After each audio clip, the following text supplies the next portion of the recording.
its treatment and its clinical course, as well as recovery. And I touched on a little bit of those things last night. In the workshop today, for those of you who were there, we went into more depths, and there was a lot of great discussion thanks to the people that were there that were asking some really good questions.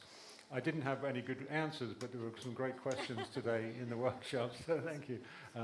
So we went into more depth on the kind of different aspects of the facets of treatment, as well as policy. There was a lot of policy questions that came up. And of course, policy is a big ticket item, right? Because policy has the ability to, at a broad stroke, shift many things at once with the policy decision, which can affect a whole social group or society or country.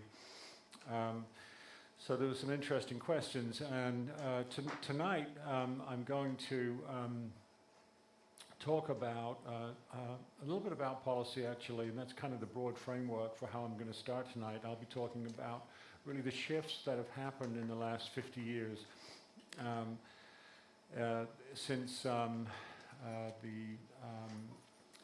declaration of the war on drugs, if you will, under President Nixon in the United States, which was reflected internationally through an update to what was called the Single Convention on Narcotic Drugs, which happened in 1961 initially, as part of the United Nations Office of Drugs and Crime, which initiated this international convention. There were 173 countries initially signed on, 188 signed on in the update in 1972, right around the same time. So there was a lot of shifts in policy in addressing, quote unquote, the drug problem nationally and internationally. I'll talk about that a little bit as well, because that really sets the backdrop for what I'm going to talk about, which is really the shifts that has happened in the last 50 years regarding our approach to addiction, how we address it, and the kinds of change that have gone on in the treatment and so-called recovery support services realm. And that will become clear as I show you more about what we've learned about the clinical course of addiction, that it takes quite a long time for people to get and stay stably in remission from one of these disorders. 50 years ago, back in 1971, 1972, as I mentioned, when President Nixon in the United States declared that, quote unquote, drug abuse was public enemy number one. Some of you may have been there for that. You can still see that videos on YouTube these days of that famous declaration. At the time, there was a lot of fear in the United States with a lot of soldiers coming back from Vietnam who were using opioids, heroin out in Vietnam, that they were going to come back. And you have this huge influx of soldiers addicted to heroin. This was a big fear. And so there was a big national emphasis put on particularly that, but also more generally on addressing these endemic problems related to alcohol as well as other drugs. Now, in the last 50 years, there's a lot has changed. In large part because right around the same time that this kind of so-called war on drugs was declared under Nixon, there was also a concerted effort to understand addiction, its causes, how to best address it and treat it. And at the same time, therefore, there was two institutes which were founded in the United States. One was called the National Institute on Alcohol Abuse and Alcoholism. The other one was the National Institute on Drug Abuse. Both of those were founded in 1970 and 1974. Those two institutes have been responsible for 90% of the world's knowledge on addiction in the last 50 years. So there's been a lot that's been learned, some of which I talked about last night and we discussed today in the workshop. I think as a result of that knowledge, the clinical knowledge about epidemiology and etiology, the causes, the treatments, things, how we've understood how substances affect the brain, how the brain is changed, as I talked about last night, I think today there's been a shift in our rhetoric and understanding and conceptualization of addiction. I think today we would not describe addiction as public enemy number one, but rather as our top public health problem. And I think that shift in rhetoric is underwritten by the new knowledge that's been uncovered and discovered courtesy of the funding from the National Institutes of Health, which have really enlightened us as to the true nature of these problems. And we've learned a lot. I mentioned some of this last night about etiology and taxonomy and terminology, the neurobiology, how we understand now in the living brain the structural and functional changes that go on in the brain as the brain is exposed chronically to these very potent addictive substances. I talked a little bit about the risk factors in the population that can increase or decrease risk, as well as the pathways into addiction, the causes of addiction, and the different multifactorial aspects and elements that contribute to elevated risk for addiction, as well as the clinical cause, and some about the treatment. What's interesting about addiction and substance use disorder is that only about 10 to 20% of people in any given year will actually seek treatment for their problem. And there's different reasons for that. I think most notably, as I mentioned last night, there is a spectrum, a broad, very broad spectrum of substance involvement and substance impairment associated with these disorders. Addiction, when I use that term addiction in its technical sense, we're really talking about those cases at the severe end of the spectrum. But there's a whole range of substance involvement and impairment. I gave that notion of a thermometer with that temperature of ice, of water going down, and then somewhere down that temperature scale where it changes from 33 to 32 degrees Fahrenheit, or from 1 degree Celsius to 0. There is a qualitative change, not just in the temperature gradient, but in the nature of the substance itself, in terms of water changing to ice. The same is true of addiction. Think of it as on a continuum, but at some point it shifts qualitatively as well as quantitatively in terms of its manifestation and its impact. So what do we do about the other 90%, 80 to 90% of people who are not seeking treatment? Most of those individuals do not perceive that they have a problem. And this is a problem for different societies, because despite the fact that those individuals don't see that they have a problem, or not much of a problem, they make up the vast majority of cases of substance use disorder, not at the severe end, but at the mild to moderate end. But those individuals still cause harm to themselves, of course, as well as having accidents and injuries which can take up, occupy emergency departments and overnight stays in the hospital, car crashes, domestic violence. All of these things are being contributed to, of course, by these disorders in that large segment of the population. So there's been attempts beyond the clinical realm to reach into the homes of those individuals through the internet and other avenues to try and reach that population. So it's a very important population to keep in mind. I'm going to focus, however, mostly on the kind of folks that we see in specialty treatment, which are these clinical cases depicted here. And I mentioned this last night briefly, and we talked about this in the workshop today, which is the long clinical course of addiction for people at the severe end of the spectrum. And what's highlighted here is this long clinical course. On the left-hand side, you can see it takes about 4 to 5 years after the onset, after the initial onset, after you meet criteria for one of these disorders. It takes about 4 to 5 years before people will start, to seek help for a drug or alcohol problem. Now, why is that? Well, part of that is the fear of discrimination, the stigma that goes along with these disorders. And also attempts to try and therefore cut down and stop and regulate the impulse to use by yourself. And this takes time, but once they find themselves getting worse and unable to do that, they start to seek help.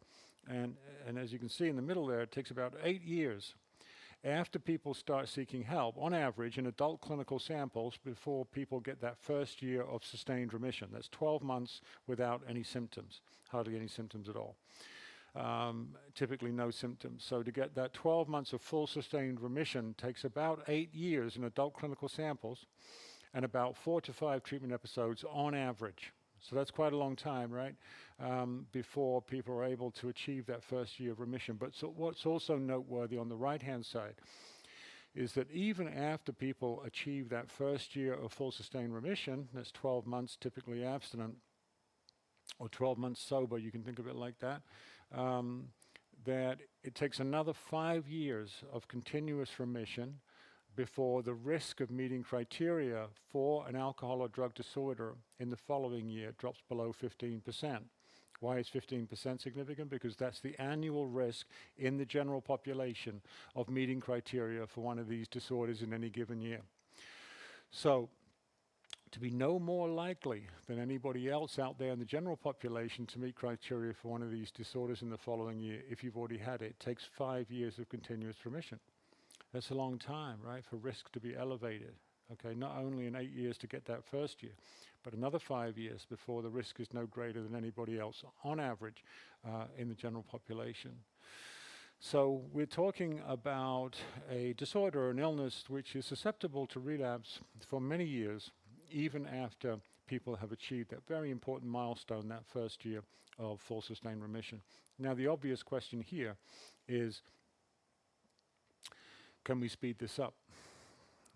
Or is this just an inexorable course of the illness? You have to wait 8 years and then you have to wait another 5 years before. Or are there things that we can actually do to speed up the time to initial remission and to stable remission? And the answer is definitely yes, there are things that we can do.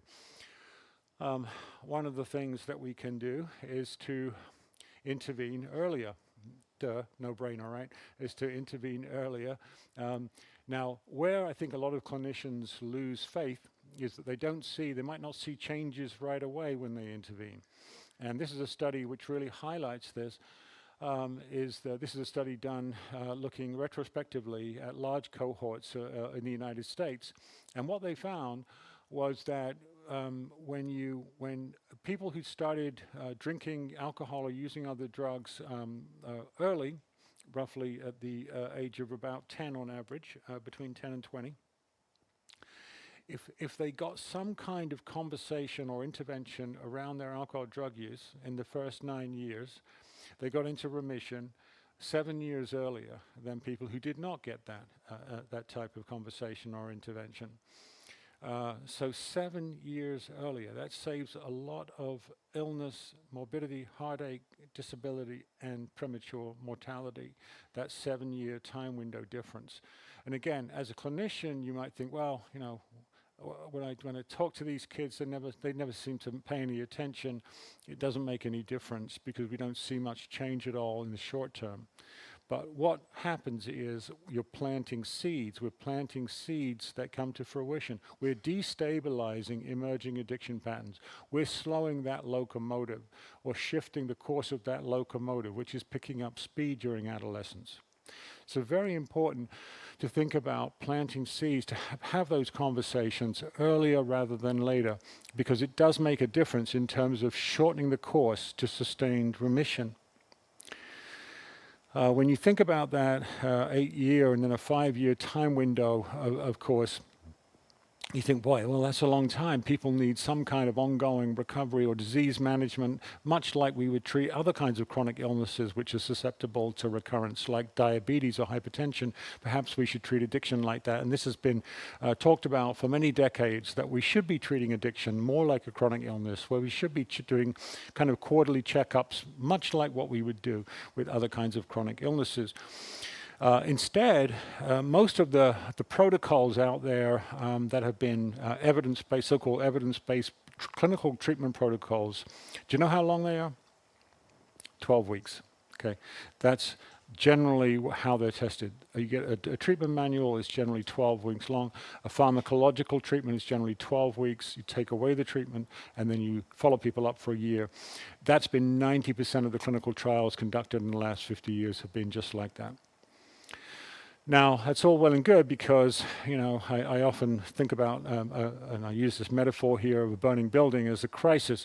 You think about addiction, someone coming into treatment in crisis, typically. The building is on fire. We need to put the fire out, okay? So what do? We try and put the fire out, and we've become very good at putting the fire out. The problem, of course, is how do you prevent the fire from restarting? And how do you help those individuals to rebuild their lives? How do you help them to find the building materials and the scaffolding that they need to rebuild their lives? And very importantly, the building permit.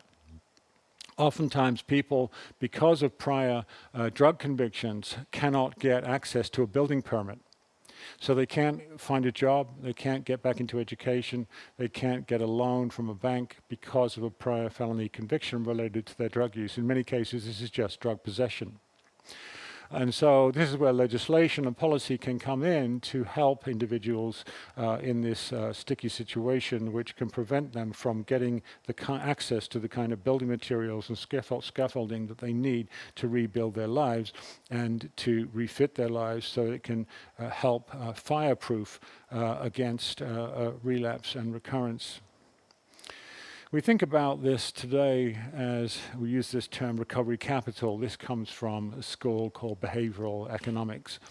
And behavioral economics is really applying behavioral and economic principles, really integrating those. So like other kinds of capital, it's resources that people can draw on in their recovery bank account, if you will, on the inside of themselves, their motivation, their coping, their confidence, and their ability to be able to move forwards in their life, but also the resources that they have available and accessible. This can be their social network, their family, it could be a job, education that can give them traction, that can instill hope, that can give them a future that they can look to see and say, yeah, I can get back into a real life again, and that can be very important, that installation of hope.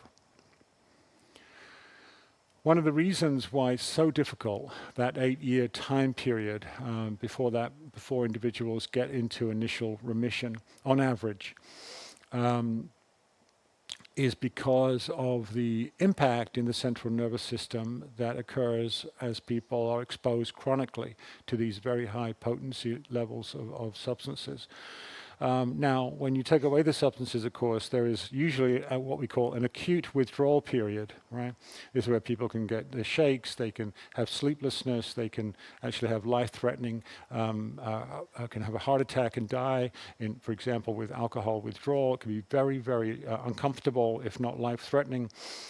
And then there's what we call post-acute withdrawal. So this is after that initial 10-day to 2-week period where people are metabolically stabilized, and we've become very good at that, putting out the fire, as I mentioned, when the building comes in, the person comes in, the kind of this crisis, a person's building's on fire. We put the fire out.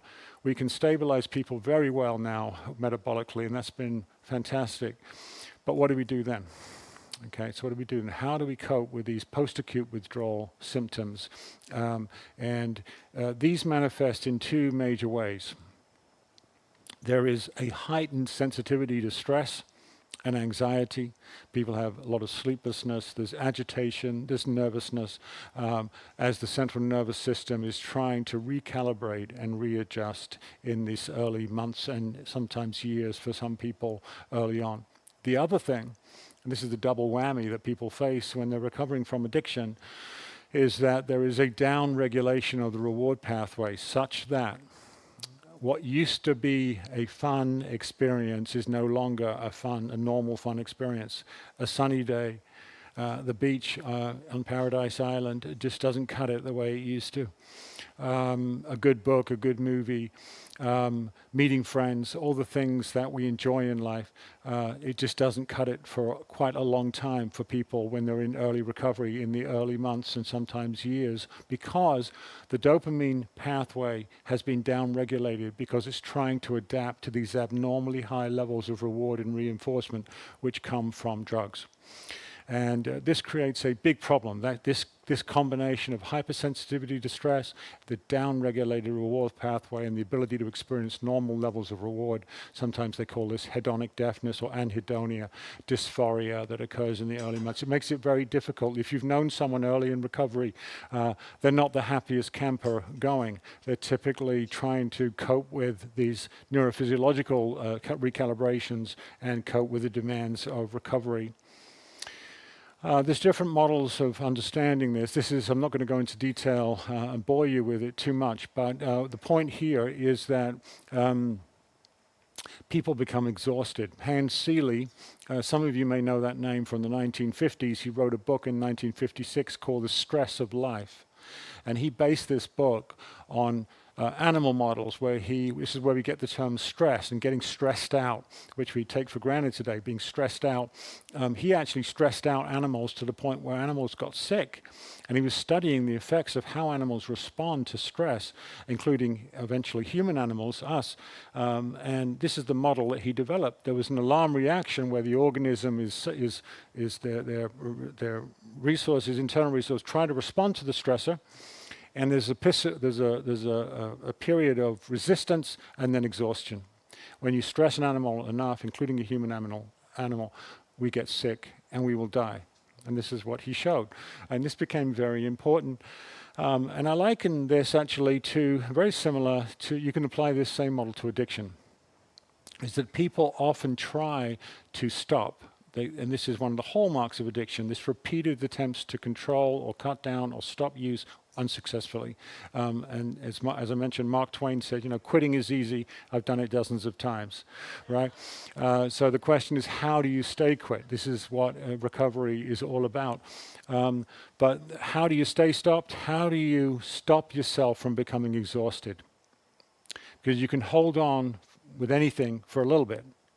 Just try putting your hands out. Try meditating for a while, keeping your focus on that, on your breathing. How difficult is that? But with practice, you get better at it. Even doing something as simple as this, which doesn't feel very stressful right now. Talk to me in half an hour, and I'll be flopping over because I can only stand it for so long before you become exhausted. Again, without the right kinds of support. So what we found, of course, is that, yes, 12 weeks of treatment is great. We put the fire out. How do we keep the fire out? How do we provide the scaffolding, the building materials, the building permit that can help prevent the person from becoming exhausted, that they can rebuild their lives and make it fireproof? So what are these active ingredients in treatment and recovery? Some of you may know this model from, if you've ever studied behavior change. This came from actually the smoking cessation literature on a study, meta-analysis of about 900 studies on smoking cessation, understanding how do people go through this process of behavior change and quitting. And Carlo Diplomate and James Prochaska came up with this model called the stages of change, which are made up of these 5 stages. Pre-contemplation is when you're not really aware of a problem yourself, but other people are typically. Other people are aware of the problem before the addicted person, and they can see this pattern, this change in behavior long before the person who's addicted can. So they can't see it. The contemplative is the next stage where people begin to entertain the idea that they may have a problem. Oh, maybe I do have a problem. Preparation is, yep, I do have a problem. What am I going to do about it? Action is actually doing something about it. And then maintenance is maintaining those changes over time. This has become a very important model because what we've been able to do in the clinical field is be able to match different kinds of interventions onto these different stages of change. For example, you may have heard of harm reduction. So this is keeping people alive through needle exchanges or other things with heroin addiction, for example, that can prevent them from contracting hepatitis C or HIV while they're still unaware of a need to change or a desire to change. So the idea is to help keep people alive while they're going through these stages. Also, so things like motivational interviewing, which is a new therapy, came out in the 1990s, which is designed to help people resolve ambivalence and move people into the next stage of change. Preparation and action, of course, we can teach people skills at that stage when they recognize there's a problem about which they need to do something, and how do we equip them then with the skills that they may need, and this is where cognitive behavioral skills training has come in. And then the maintenance of recovery has been usually maintained through a bunch of recovery support services that I'll talk about in a second. Different psychotherapies have come along in the last 50 years, beginning, as I mentioned, in the 1980s and 90s. This was a really important one because roughly 60% of patients coming into treatment have what we call ambivalence. ambivalence about change. They do and they don't. They're not at the super severe end of the spectrum where people who at that stage, they're really desperate to stop and they're very motivated. It's very easy, relatively speaking, to work with patients when they're extremely impaired. They're very motivated. But a large number of patients are in this kind of, well, I'm here because, yeah, I've got a problem with my boss at work, and my wife wants me to stop drinking, and my kids are on my back, and I've got problems, but I don't think I've got that much of a problem. I still go to work every day. I still meet my response. So there's some ambivalence. And this technique was designed to help patients, rather than say, as we did in the 1970s, well, go away and come back when you're ready. Go away and come back when you're motivated, right? This is the way it typically went. Was to say, well, tell me more about what the struggle is. Tell me more about what do you like about the effects of alcohol? What does it do for you? What's its functional use for you? Does it help you escape, relax, go to sleep? What does it do? And help explore some of that ambivalence about change, and then contrast that with an individual's values. What do they value, and how does alcohol interfere with the things that they value? And help move people, therefore, into the next stage of change and mobilize them, help them resolve the ambivalence and move them towards adaptive health-related change. Relapse prevention, 1980s and 90s, was very important. Contingency management, medications have been very important. And again, this notion of not just about ready, willing, and able, but the difficulty. How difficult is the environment and the conditions that people face as they try to maintain those changes over time. And this notion of environmental difficulty, and then the amount of time that people are exposed in those difficult environments, is key to the maintenance of behavior change. So it's not just what's inside the person, but also the kinds of environments that people are returning to after treatment. You can think about, here's another analogy or metaphor that I like to use. When you think about how organisms recover, if you take plant organisms, you take a diseased plant and you want it to recover, there's only so much you can do to a plant organism at any given point in time, right? You can put a little bit of fertilizer on it, you can move it, you can put some water on it, and you can put it in the right thing. It's all about the right environment. The difference between a sick plant and a healthy plant typically is the right conditions, the right environment, the right moisture, the right temperature, the right light. If you put it in those right conditions, that plant will not just get better and survive, it will thrive and flourish as well.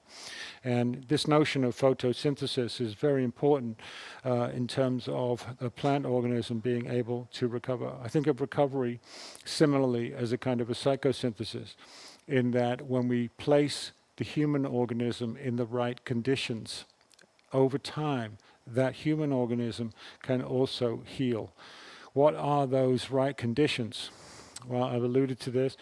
The social environment is a key factor, a key facet of recovery for addiction, for many people in addiction. You can think of the social environment as the soil through which all the other nutrients are absorbed and exchanged in the human recovery experience. Activity is another one. This can be just physical activity, building physical strength and resilience, but also things like working, jobs, occupation, having meaning and purpose that people can derive from an occupation, as well as physical activity and education. Nutrition is also key to recovery and brain health, as well as just healthy function, as we all know. Just eating 3 meals a day is very important early in recovery, just to get regular nutrition into the body, but then hopefully augmenting, supplementing, and creating a balanced nutritional diet with antioxidants and so on, which can aid healing, restoration, and brain health. You could argue that emotion regulation here on the left-hand side could be seen as a positive consequence of the achievement of the other three. And it is. And so when you have the right social structure, right social support, social environment, and activity, physical activity, you have a job, you have education, you've got prospects, and good nutrition, then your emotion regulation will improve. That's true. But also we can address emotion regulation directly through different kinds of cognitive and behavioral and mindfulness kinds of interventions as well.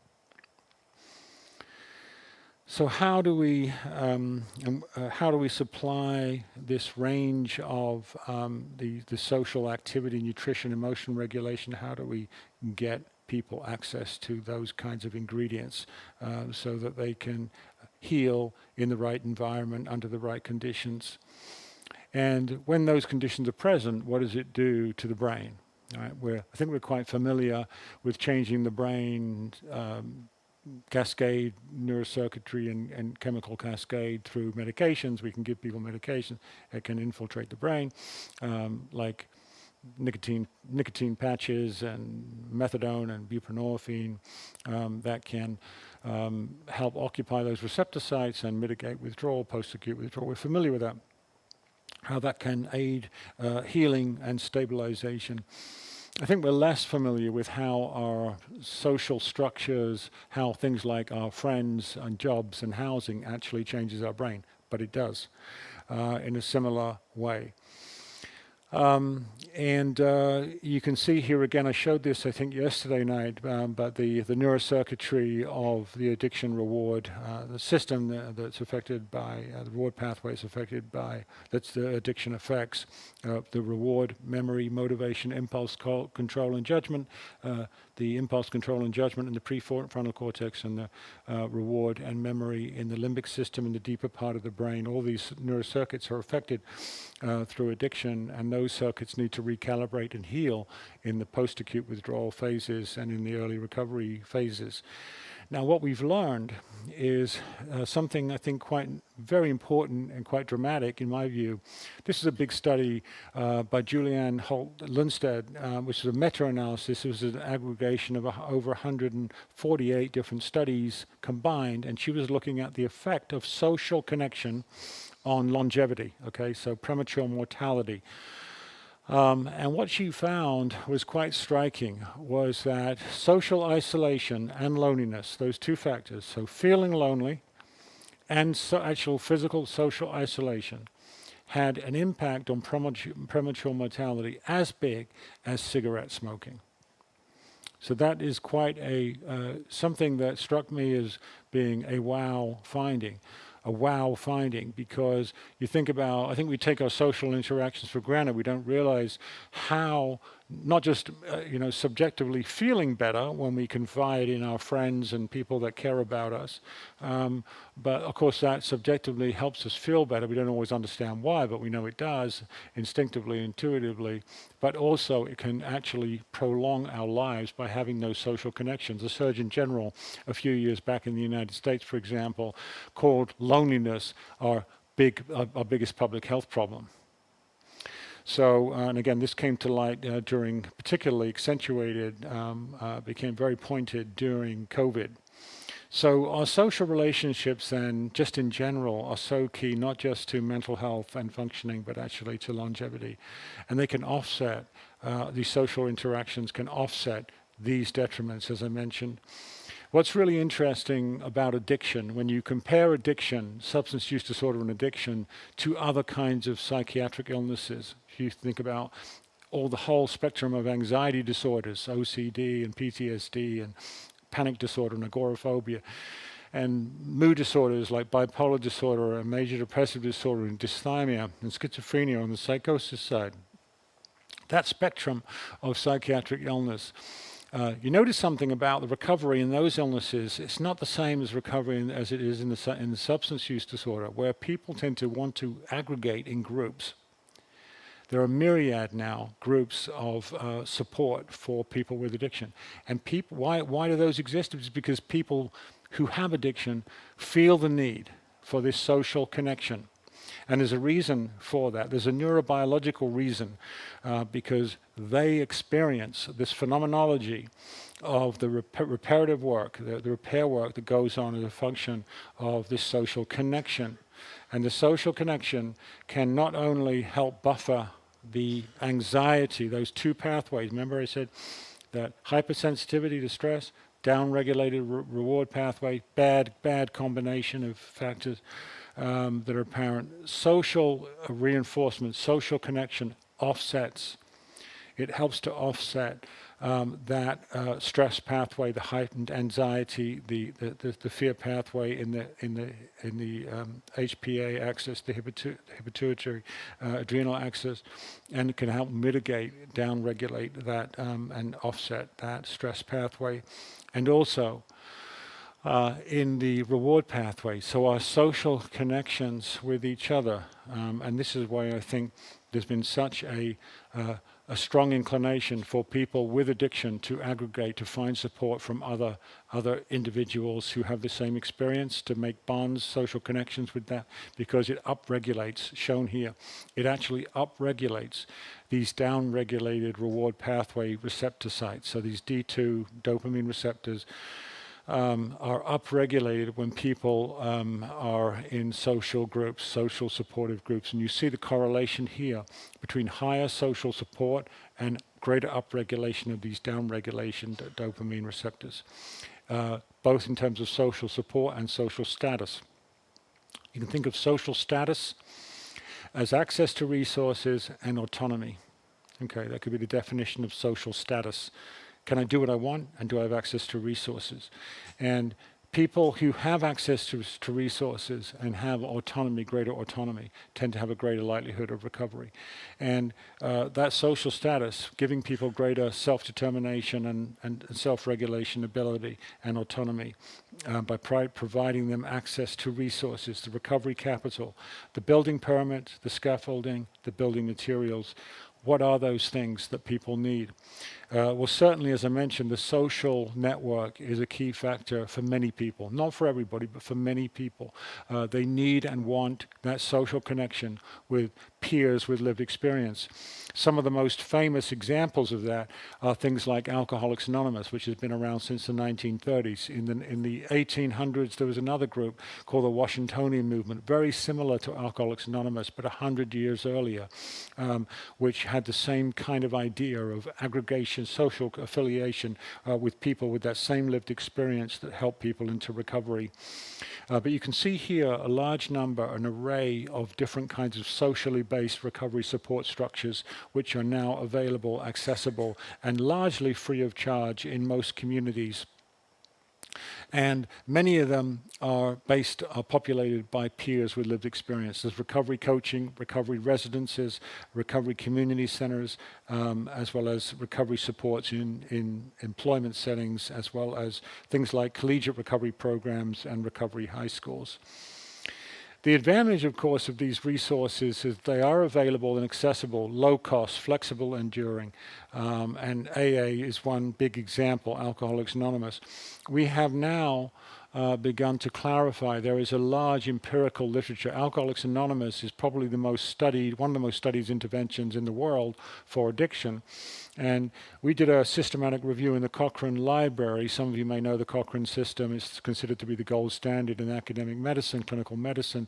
And what we found was that when patients are randomized to receive a linkage to AA versus another kind of treatment for severe alcohol addiction, those patients who are randomly assigned to receive a linkage to AA do as well as other patients on every outcome except continuous abstinence and remission, where they do much better. And this is highlighting here, these yellow bars show the relative advantage of patients who are randomly assigned to AA relative to other kinds of interventions. 20 to 60% higher rates of remission in patients over 3 years who are randomly assigned to a linkage to AA. Now, why is that? Well, AA is freely accessible, it's ubiquitous, it's available, it's no cost except for voluntary contributions. It's available in the communities in which people live. It's the closest thing public health has to a free lunch. Not only that do we find that it produces these better, higher rates of remission, but it also reduces the healthcare burden in the region of $10 to $15 billion in the United States, just healthcare alone. That's excluding criminal justice cost reductions as well as increases in work and productivity. We've also learned a lot about how groups like AA confer this benefit. We know that linking patients to these free, ubiquitous indigenous community resources can help to maintain these changes over time. And we're understanding also now how exactly those, why groups like AA are able to confer this benefit. And it turns out that AA actually mobilizes the same kinds of therapeutic mechanisms which are mobilized by formal treatments, but it does so over time for free in the communities in which people live. So AA actually can help patients to build and maintain cognitive and behavioral coping skills, relapse prevention coping skills, helps to boost their confidence and their ability to maintain recovery, what we call self-efficacy. It helps to, most importantly, change their social network. As I mentioned, you can think of the social network as the soil through which all those other nutrients are absorbed and exchanged. So fundamentally, it helps people change their social network, and all this other stuff happens as a result of changing who you're hanging around with, who you're talking to on a day-to-day basis. People who do this, it doesn't have to be through AA. AA is just one famous example that now we have good data on, but there are myriad other kinds of mutual help organizations, other kinds of recovery support services, as I mentioned, now available, which can help do the same thing. And they're showing that they mobilize these same kinds of mechanisms over time. The key is over time. As I mentioned, not 30 days, not 90 days, not the 12 weeks that our treatments are designed to treat patients who have these disorders with, but we're talking years, 5 years. As I mentioned, how do we keep people engaged in something that will help to maintain, mobilize these same mechanisms over time, ideally in the community in which they live, ideally for nothing, for free. And this is where these recovery support services are champions. As I mentioned, it's the closest thing public health has to a free lunch.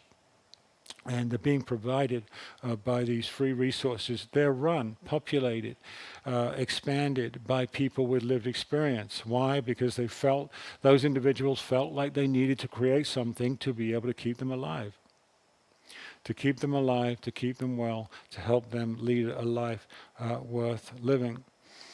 As I mentioned, the last thing I'll end with is this growing array. As I mentioned, it's great. We've now proven that Alcoholics Anonymous confers this benefit in terms of helping people to sustain remission better than anything else we've got right now across time for people with severe alcohol use disorder. But what happens if you don't like AA? You don't want to go to AA. So many people do, but some people don't. There are different pathways to recovery. I liken this to I use this fitness center analogy. The question I pose to audiences is, do fitness centers work to keep people fit? Well, the answer, of course, is yes. Well, yeah, they do, but you have to go, right? You've got to go, and you've got to go regularly, and you've got to find something to work out on you. And then if you do that regularly, yeah, you'll get fit, physically fit. That's a scientific fact. So fitness centers know this. So when you go into a fitness center, do they just have 40 cross trainers? That's it? Is that all they got, 40 elliptical machines? No. Now it's true, if you work out on the elliptical machine, you will get physically fit. If you do that 3 times a week for 30 to 60 minutes, you do that, you're going to get physically fit. But if you don't want to work out on the cross trainer, you're going to go back out the door. So what do they have? They've got 40 different classes. They got pools, they got gyms, they got all kinds of things. Why? Because they want to attract and engage as many people as possible through that door into something that is their speed, is their flavor, moving them towards physical fitness. Oh no, I don't want to work out in the elliptical, but I'll do that yoga class. I'll do the Zumba class. I'll do the dance class. I'll do whatever it is, the stretching class to get my foot in the door and do something. So again, what we've learned, similar to the way the fitness centers work, is that we need to create a bigger repertoire of an array of options that we can attract and engage more people through the doorway of recovery, to build recovery fitness, to get them on a path towards recovery fitness. And this is why the good news is, now, as I mentioned, there are myriad recovery support services, myriad, not just 12-step groups, but all kinds of mutual help organizations in person, in the communities in which people live, as well as so many online that people can access and gain support. This is the good news. This is why there's many more people now starting a recovery journey as we've opened the doors more broadly, more widely, so we can, again, attract and engage more people into something that can get them moving towards recovery. I will end there because I'm out of time. So thank you so much for having me, and we'll pick up tomorrow in the workshop. Thank you.